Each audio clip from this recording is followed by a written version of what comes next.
പ്രിയപ്പെട്ടവരെ, ഞാനിവിടെ പറയാൻ ശ്രമിക്കുന്നത് a special life with a special കിഡാണ്. ഇത് ഞങ്ങളുടെ വീടിൻ്റെ തൊട്ടടുത്തുള്ള എഡോ മാർട്ടാണ്. തൊട്ടടുത്തായത് കാരണം ഞങ്ങൾ ഇവിടെ ഇടയ്ക്കിടയ്ക്ക് വിസിറ്റ് ചെയ്യുന്ന ആളുകളാണ്. കൊച്ചിന് വളരെയധികം ഇഷ്ടമാണ് ഇവിടെ. നിറയെ കളിപ്പാട്ടങ്ങളും പ്രത്യേകിച്ച് കാറുകളുടെ ഒരു വലിയ കളക്ഷൻ തന്നെ ഇവിടെ ഉണ്ട്. അതുകൊണ്ട് കൊച്ചിന് എപ്പോഴും ഇങ്ങോട്ട് വരാൻ വളരെയധികം ഇഷ്ടമാണ്. വാഹനങ്ങളെ കുറിച്ചൊക്കെ ഞങ്ങൾ പഠിക്കുന്നത് ഇവിടുന്ന്. അവനോട് ഓരോ വാഹനങ്ങളുടെ പേര് പറയുമ്പോൾ അതിൻ്റെ ടോയ്സ് അവൻ കറക്റ്റായിട്ട് തിരഞ്ഞെടുക്കും. വളരെയധികം സന്തോഷമായിട്ട് അവൻ സാധാരണ കുട്ടികളുടെ പോലെ ഓടി നടക്കുന്നുണ്ട്. പക്ഷേ ഒരു വർഷം മുന്നേ ഒന്നും ഇങ്ങനെയൊന്നും ആയിരുന്നില്ല. ഇത് ഗ്രാജുവലി ഇങ്ങനെ ആയതാണ് കേട്ടോ.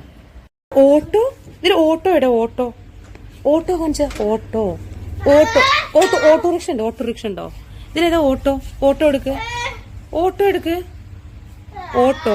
Yes, auto. വേറെ ഏതാ? ട്രക്ക് ഉണ്ടോ? ട്രക്ക്, ഈ സെയിം ട്രക്ക് കൊച്ചുണ്ട്.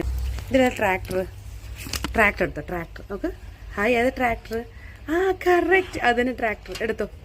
കണ്ടില്ലേ, ഈ സമയങ്ങളിലെല്ലാം അവൻ വളരെയധികം സന്തോഷവാനും അതുപോലെ തന്നെ ഞാൻ പറഞ്ഞ ഓരോ വാഹനങ്ങളും അവൻ മനസ്സിലാക്കി തന്നെ ഓരോന്നും തിരഞ്ഞെടുക്കുകയും അവന് വാങ്ങാൻ പറ്റില്ല എന്ന് അറിഞ്ഞത് കൊണ്ട് തന്നെ അവനത് തിരിച്ചു വെക്കുകയും ചെയ്യുന്നുണ്ട്.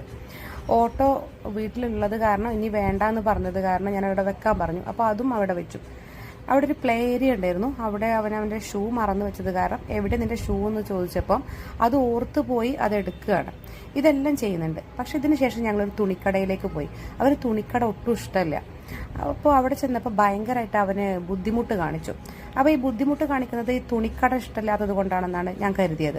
മാത്രമല്ല അവിടെ നല്ല ചൂടും ഉണ്ടായിരുന്നു, അതുകൊണ്ടായിരിക്കും എന്ന് കരുതി. പക്ഷെ തുണിക്കടയിലും അവനെ കൊണ്ട് എനിക്ക് പോവണമല്ലോ, അത് കാരണം അത് ശീലമാവാൻ വേണ്ടിയിട്ട് ഞാൻ നിർബന്ധിച്ച് അവനവിടെ നിർത്തിച്ചു. പക്ഷെ അവൻ തൊണ്ടയിലെല്ലാം പിടിച്ചിട്ട് വളരെയധികം അഗ്രസീവ്നെസ് കാണിക്കുന്നു.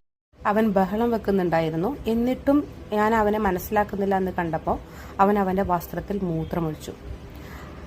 എനിക്ക് ഒട്ടും മനസ്സിലാക്കുന്നില്ല അവനെ എന്ന് കാണുമ്പോൾ അവൻ ചെയ്യുന്ന പണിയാണ് അവൻ്റെ ഡ്രസ്സിൽ മൂത്രമൊഴിക്കുക എന്നുള്ളത്.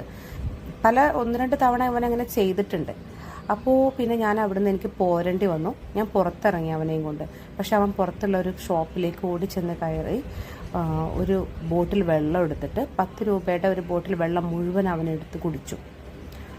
അപ്പോൾ അവൻ അത്രയും ബഹളം വെച്ചത് അവൻ അത്രയും ദാഹിച്ചിട്ടായിരുന്നു. അപ്പോൾ ഇത്തരത്തിലുള്ള കുട്ടികൾ ഇത്തരത്തിലുള്ള സ്വഭാവത്തിലുള്ള നോർമലായിട്ട് ബിഹേവ് ചെയ്യുന്നതിൻ്റെ ഇടയിൽ ഇങ്ങനെ എന്തെങ്കിലും സ്വഭാവമാറ്റം കാണിക്കുന്നുണ്ടെങ്കിൽ ഇത്തരത്തിലുള്ള എന്തെങ്കിലും ആവശ്യങ്ങൾ അവർക്ക് ഉണ്ടാവും.